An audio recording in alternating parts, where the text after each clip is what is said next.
fact, it's pretty much all eyes on the winter session and a bunch of developments there. Well, absolutely, but for the timing, we're moving away from the winter session for just a minute, Priyank, because we've got a special guest joining us in our Delhi studios.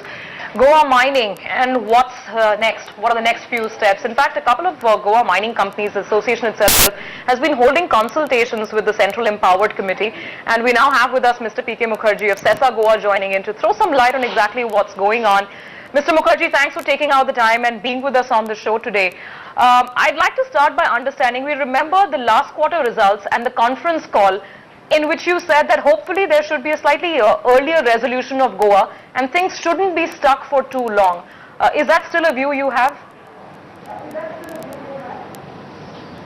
No, in fact, that is the view we had until day before yesterday.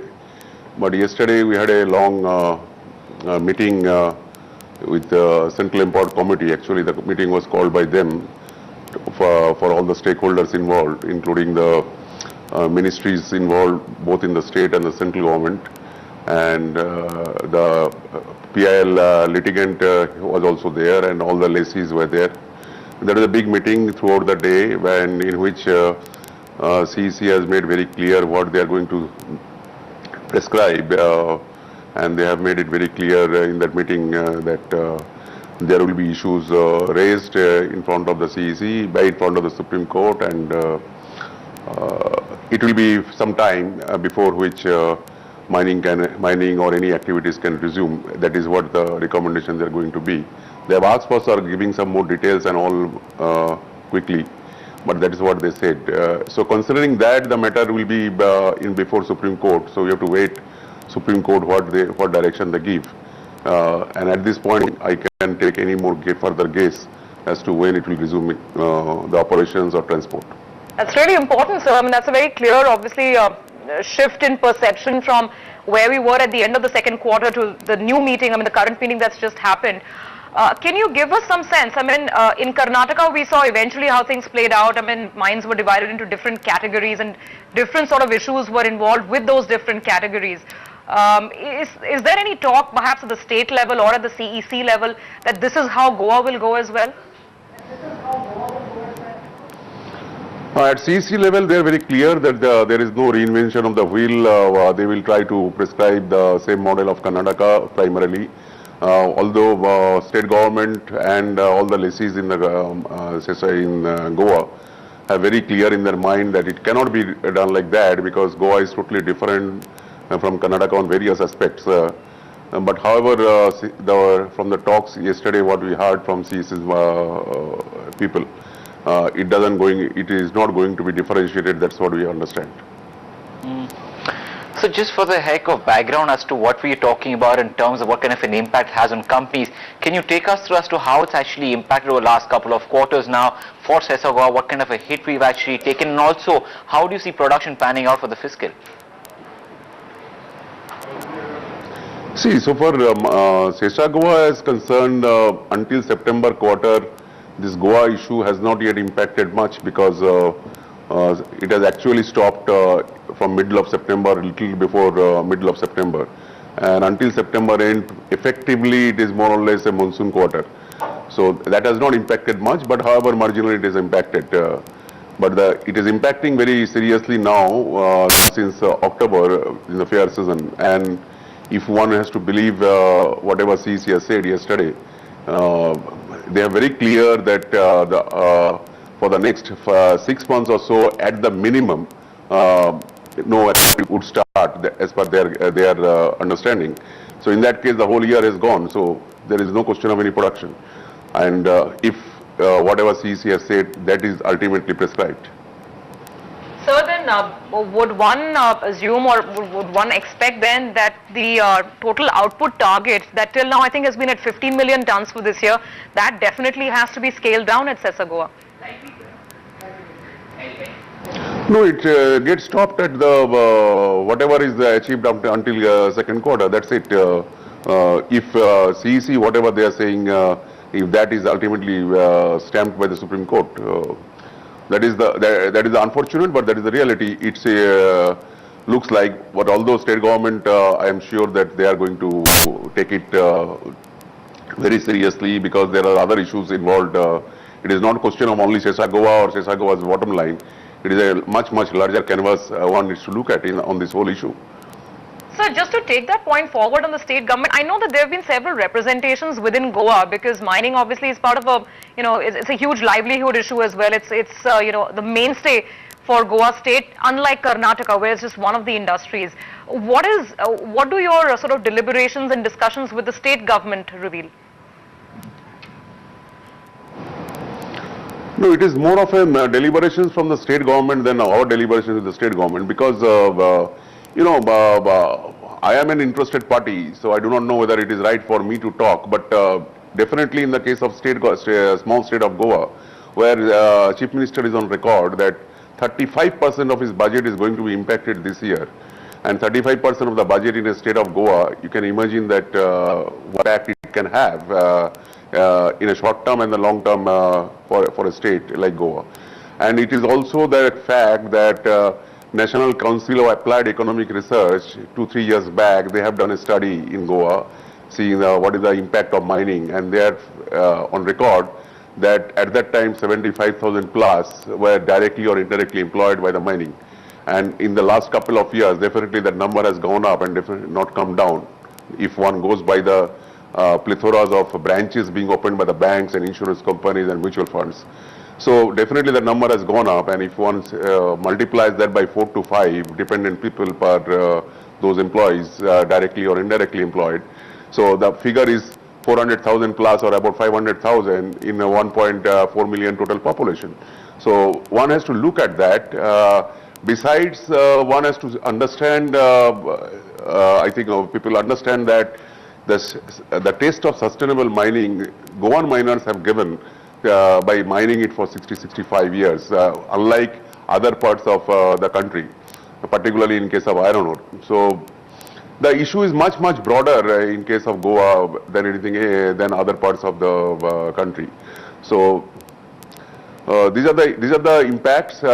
Besides the issue that in every rupee it is earned through mining revenue, today 45 to 50% of that is shared by the exchequer, either central or state, and ultimately less than 10% is remainder to the mining company, even if one considers the today's price. So the biggest stakeholder in Goan mining, I would say that government, and for that matter I think any part of the any other mining, for that matter mining in any other parts of the country also. So one needs to see that foreign exchange, that is another part in the considering the today's balance of payment and trade balance situation is there. So much larger canvas has to be seen. One understands that there has to be checks and balances, and if the existing checks and balances are not adequate or are not enforced properly, one can definitely prescribe additional checks and balances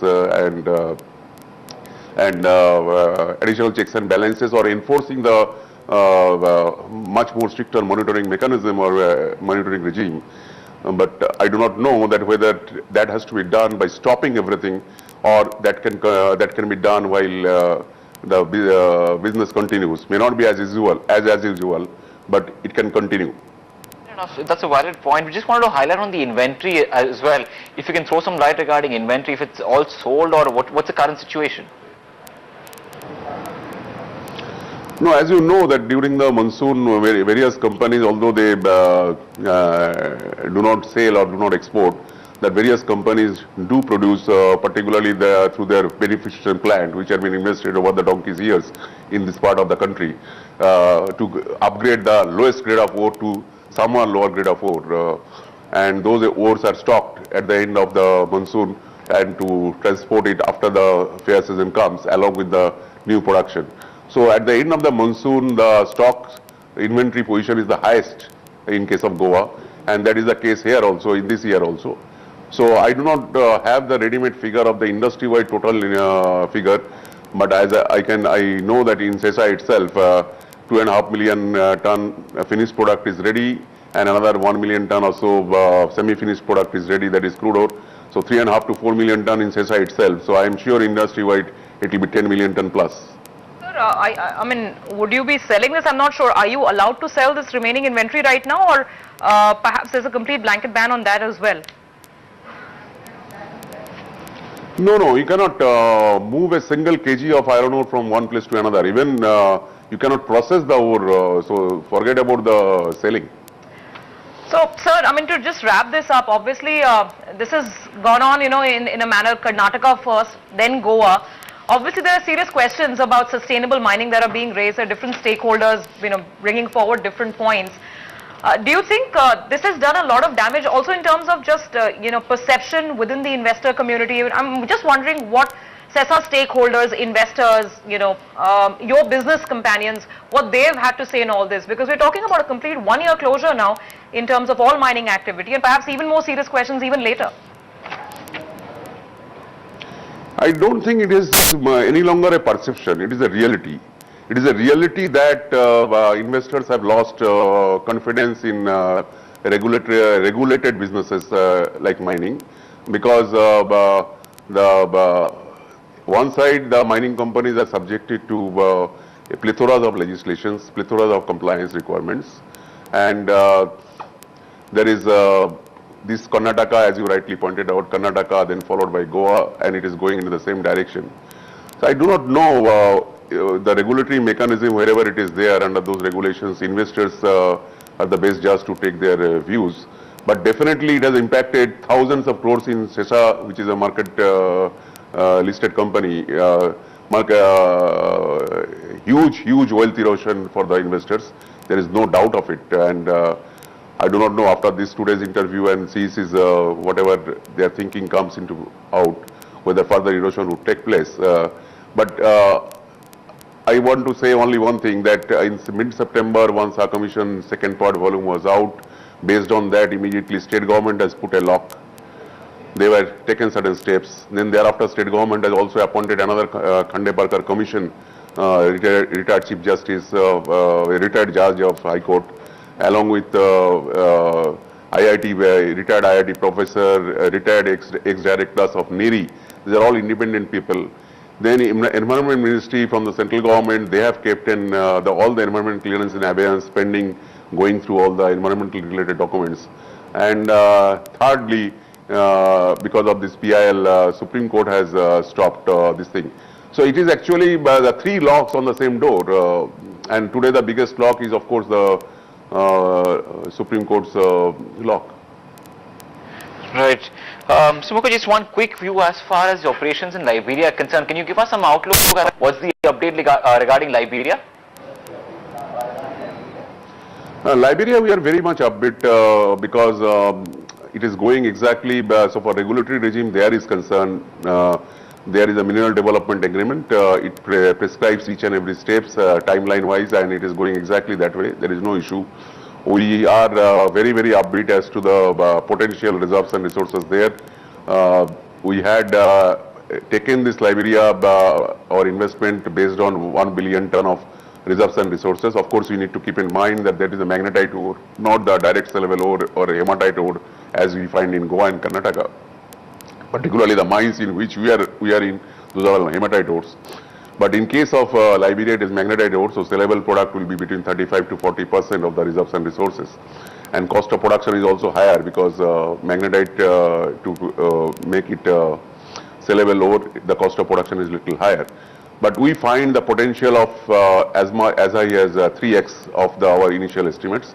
And so far we have done a drilling of about 35,000 meters. By the year end, we will be drilling about 90,000 meters. That is as per our plan.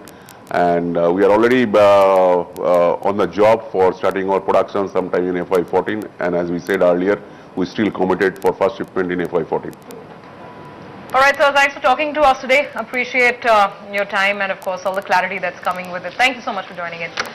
On that note, we take a quick break. Just a alert here. Lok Sabha has been adjourned for about half an hour. Yeah, 12 o'clock the House is to reconvene. Of course, we keep getting you the latest. Quick break. On the other side, the government's divestment drive is back in full gear. All the details in